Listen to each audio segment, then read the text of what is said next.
মনিকা দুদিনের ব্যবসায়িক ভ্রমণের উদ্দেশ্য রওনা হতে চলেছিল। তিনি তার ব্যাগগুলি প্যাক করেছেন। তার স্বামী কেভিন বিদায় এবং বামে চুম্বন করলেন।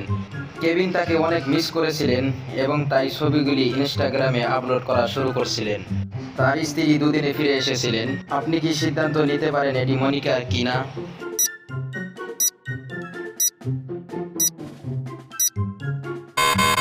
মনিকার ডান গালে জন্মের চিহ্ন রয়েছে, তবে এই মনিকার বাম গালে জন্মের চিহ্ন রয়েছে। তিনি মনিকা নন। চলেন আমরা আরো একটি দাদা দেখি। হোটেল লাইব্রেরিতে রাজু থেকে একটি খুব দামি ঘড়ি চুরি হয়েছিল। গোয়েন্দা মেহুল তখন হোটেলে ছিলেন। রাজু তাকে সাহায্যের জন্য জিজ্ঞাসা করলেন এবং মেহুল তিনজন সন্দেহভাজনকে খুঁজে পেলেন। জেনিস বলল, আমি সকাল থেকেই ঘুমাচ্ছিলাম। দরজার নখটি আমাকে জাগিয়ে তুলছিল। স্টিভ বলল, আমি আমার ঘরে টিভি দেখছিলাম, আমি আজ আমার ঘরের বাইরে যাইনি। জ্যাক বলল, আমি আজ সুইমিং পুলে গিয়েছিলাম। আমি কিছুই জানি না। আপনি কি অনুমান করতে পারেন এই তিনজনের মধ্যে কোনটি মিথ্যা বলতেছে?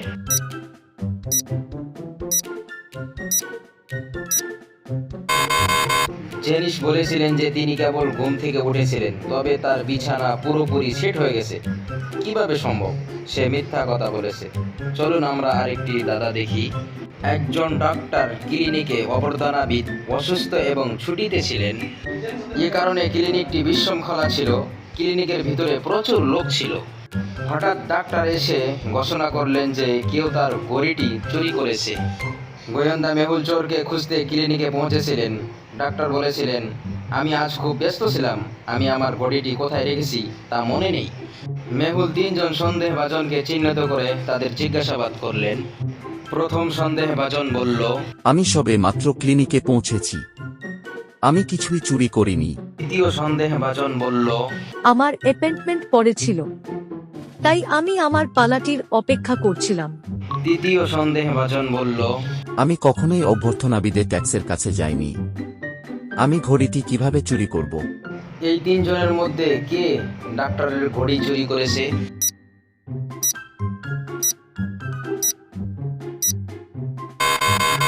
তৃতীয় ব্যক্তি কিভাবে জানলেন যে রিসেপশনের ডেস্কে ডাক্তারের ঘড়ি? সে ঘড়িটি চুরি করেছে। চলুন আমরা আরেকটি দাদা দেখি। একটি কোরিয়ারের ছেলে উমাকে একটি তোড়া সরবরাহ করেছিলেন। ফুলগুলি খুব সুন্দর ছিল। উমা সেই ফুলগুলির গন্ধ পেয়ে মেঝেতে পড়ে গেল। সে মারা গেছে। গোয়েন্দা মেহুল হত্যার তদন্তের জন্য উমার বাড়িতে পৌঁছেছিলেন। মেহুল তিনজনকে সন্দেহ করেছিলেন এবং জিজ্ঞাসাবাদের জন্য তাদের বাড়িতে গিয়েছিলেন। ভাই বলল, আমি ট্রাকিং এর জন্য গিয়েছিলাম। আমি ফুলের তোড়া সম্পর্কে কিছুই জানি না।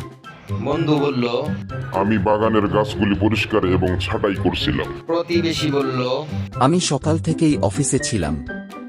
আমি কিছুই জানি না। আপনি কি অনুমান করতে পারেন এই তিনজনের মধ্যে কোনটি হত্যাকারী?